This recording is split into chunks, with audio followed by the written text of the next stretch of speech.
सर्वेभ्यः नमो नमः। एमए पूर्वार्ध संस्कृत के सभी विद्यार्थियों का संस्कृत की ऑनलाइन क्लास में हार्दिक स्वागत है। मैं नरेंद्र कुमार पितलिया, सहायक आचार्य संस्कृत, सेठ मथुरादास बिनानी, राजकीय महाविद्यालय नाथद्वारा। एमए उत्तरार्ध संस्कृत के प्रथम प्रश्न पत्र वैदिक साहित्य के अंतर्गत आज इसकी जो प्रथम इकाई है, जिसमें कुछ वैदिक सूक्तों के अध्ययन परीक्षा के लिए अपेक्षित है, उन वैदिक सूक्तों में आज हम पुरुष सूक्त के संदर्भ में सामान्य जानकारी को प्राप्त करेंगे। यह सूक्त परीक्षा उपयोगी है और इस पर परीक्षा में प्रश्न पूछे भी जाते हैं। यह ऋग्वेद के 10वें मंडल का 90वां सूक्त है। इसके ऋषि नारायण है तथा इसके देवता पुरुष हैं। यहाँ पर जो 10 और 90 लिखा हुआ है, तो इसके अंतर्गत इसका जो उच्चारण हम इस तरह से करना है कि ऋग्वेद के 10वें मंडल के 90वें सूक्त के जो प्रमुख जो मंत्र हैं, उनका अध्ययन हमारे परीक्षा के लिए संकलित है। इसी तरह से आगे आने वाले अन्य सूक्तों के बारे में भी इसी तरह से मंडल कर्म होगा, उसके बाद उसका सूक्त लिखा हुआ होगा। यह जो ऋग्वेद का पुरुष सूक्त है, इसके अंतर्गत हमारे परीक्षा उपयोगी 16 मंत्र इसमें संकलित हैं। अब हम पुरुष देवता के स्वरूप को, मंत्रों को पढ़ने से पहले उसका हम अध्ययन कर लेते हैं। पुरुष सूक्त दार्शनिक सूक्तों में अन्यतम है। दार्शनिक दृष्टि गांभीर्य अथवा अंतर्दृष्टि द्वारा यह विख्यात और महनीय सूक्त है। इस सूक्त में परमेश्वर पुरुष का आध्यात्मिक रूप वर्णित है। परमेश्वर पुरुष के हजारों सिर, हजारों नेत्र और हजारों पैर हैं। यानी यहाँ सहस्त्र पद उपलक्षण है, अर्थात वह परमेश्वर पुरुष हजारों सिर से तात्पर्य अनंत ज्ञानमय है। यानी जो परमेश्वर पुरुष है वह अनंत ज्ञानमय है। यानी उसके हजारों सिर से तात्पर्य यह है कि वह कहीं पर भी रहकर व्यक्ति विशेष के सभी कर्मों को वह देखता है।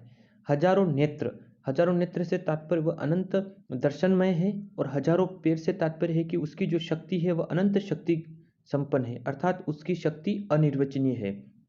वह परमेश्वर पुरुष पृथ्वी को चारों ओर से व्याप्त कर पृथ्वी से 10 अंगुल ऊपर द्युलोक में विद्यमान है।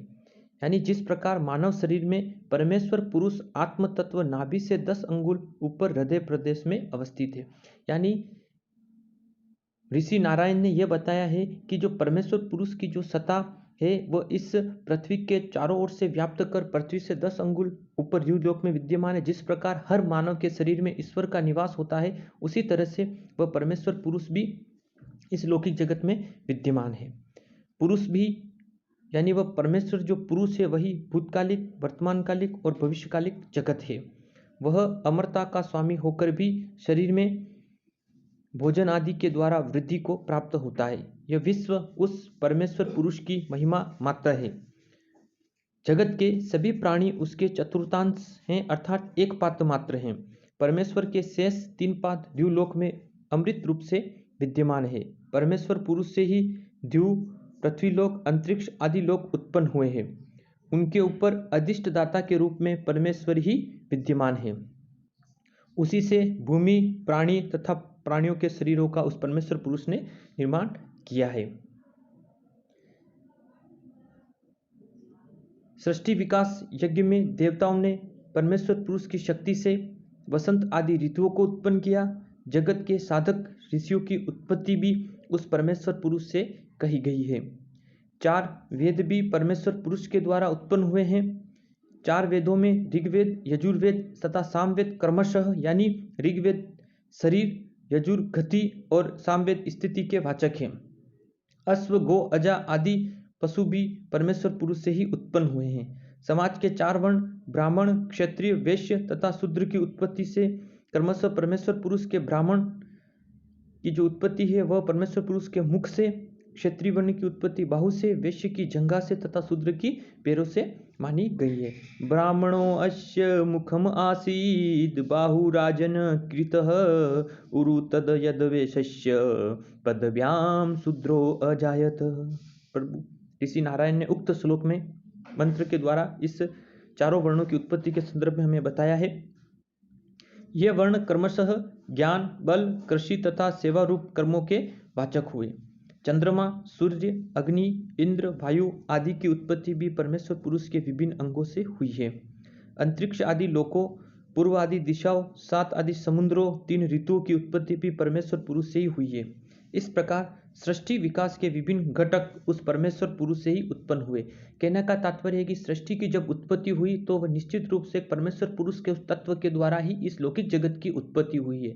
और हर व्यक्ति विशेष के अंदर ईश्वर का वास होता है और हर व्यक्ति ही ईश्वर का एक स्वरूप माना जाता है। ऋषि नारायण के द्वारा इस सूक्त की रचना करने का प्रमुख उद्देश्य सृष्टि उत्पत्ति के रहस्य को प्रत्येक कर्ता विशेष को बताने का प्रयास ऋषि नारायण का रहा है। पुरुष सूक्त कृष्ण यजुर्वेद को छोड़कर प्रायः सभी संहिताओं में मिलता है। सामवेद में इसकी 5 ऋचाएं सपरिवर्तन गृहीत हुई है। शुक्ल यजुर्वेद में संपूर्ण सूक्त मिलता है तथा अंत में 6 नवीन ऋचाएं भी इसमें जोड़ी गई है जिसे उत्तर नारायण कहते हैं। शुक्ल यजुर्वेद में भी यत्र तत्र परिवर्तन किया गया है। ऋचाओं का पोवा प्रव्यय भी है। अथर्ववेद में भी यह सूक्त कुछ परिवर्तनों के साथ उपलब्ध है।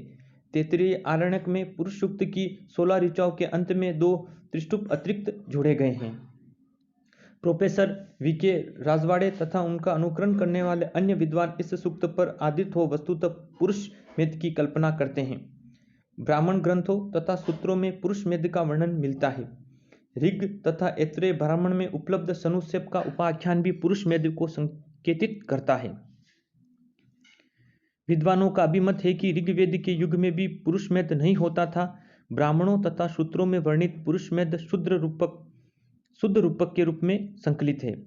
वैदिक ऋषि प्रतिरूपण प्रस्थान पर आधारित हो अनेक महत्वपूर्ण प्रश्नों का व्याख्यान करते हैं।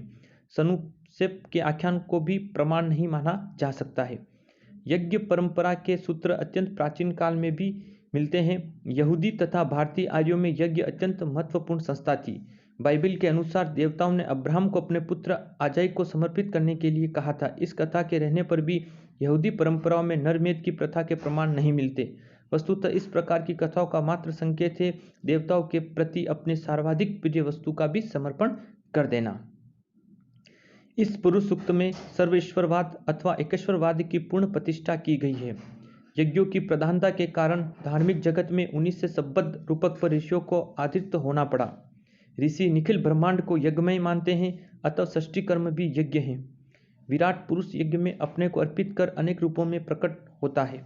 एको अहम बहुशयाम अष्ट्रहा विहाट पुरुषा तथा उसके अंगों का ही सूक्त में वर्णन किया गया है। विराट पुरुष के चतुर्थ अंश से इस सृष्टि की उत्पत्ति होती है तथा उसका अविष्ट अंश अमृत रूप में आकाश में विद्यमान है। सर्वप्रथम विराट पुरुष ही इस सृष्टि पर उत्पन्न हुआ। पुरुष एक सर्वभूत यज्ञ की हवि है।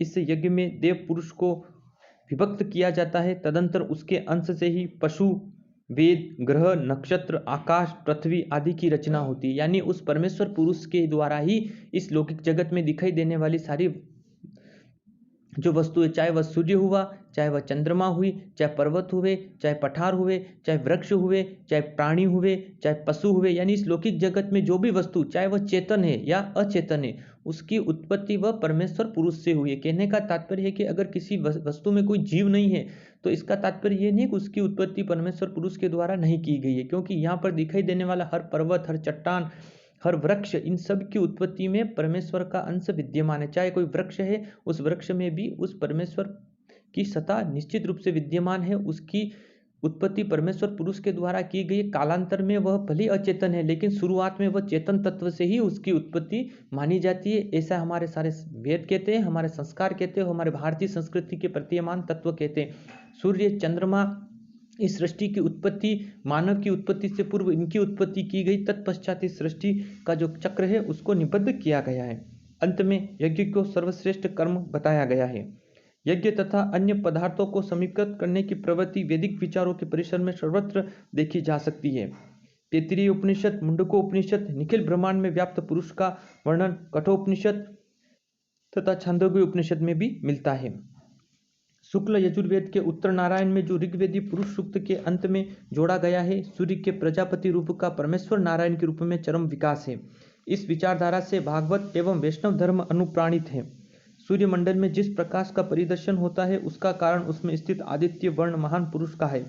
इसे जान लेने पर अंधकार स्थित नहीं रह सकता। इसका सम्यक ज्ञान पुरुषों को अमृत तत्व को उपलब्धि कराता है। अयन यानी गति आश्रय का दूसरा मार्ग है ही नहीं, प्रजा का पालक यह अकेला ही गर्भ रूप में अनेक रूप में उत्पन्न कर यह परमेश्वर पुरुष करता है। इसी में संपूर्ण ब्रह्मांड विद्यमान है। जो इसे जान लेता है समस्त देव उसके वंशवद्ध हो जाते हैं। श्री और लक्ष्मी इसकी पत्नियां हैं, दिन और रात इसके पार्श्व भाग है, निखिल प्रकाश युक्त पदार्थ इसके रूपक घटक हैं और अश्विनों इसके मुख्य है। इससे सौर पुरुष का बोध मनुष्य को विश्वात्मा सर्वात्मा बना देता है।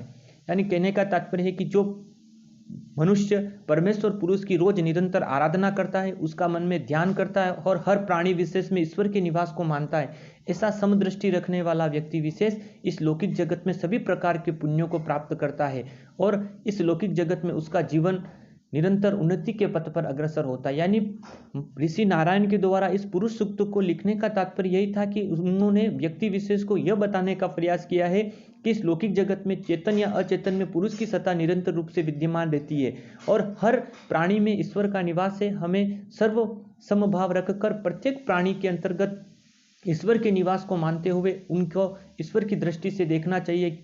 हम ये देखें कि हर प्राणी के अंदर जो मेरा जो आत्म तत्व है उस व्यक्ति विशेष के अंतर भी विद्यमान है। इस समभाव को रखने वाला व्यक्ति विशेष निरंतर इस लौकिक जगत में सभी प्रकार के पुण्यों को प्राप्त करता है और अपने आगे आने वाले जीवन, अपने आगे आने वाले जन्म को भी सार्थक बनाता है और सभी प्रकार के पुण्यों को प्राप्त कर उसको अंतर्गत्वा मोक्ष की प्राप्ति होती है। इस तरह से आज हमने पुरुष सूक्त के स्वरूप के संदर्भ में हमने पढ़ा कि ऋषि नारायण ने इन मंत्रों के द्वारा हमें क्या क्या बताने का प्रयास किया। उनका सारांश को हमने इस ऑनलाइन क्लास में पढ़ा है। आगे आने वाली क्लास में अब हम पुरुष सूक्त के मंत्रों का अध्ययन करेंगे। धन्यवाद।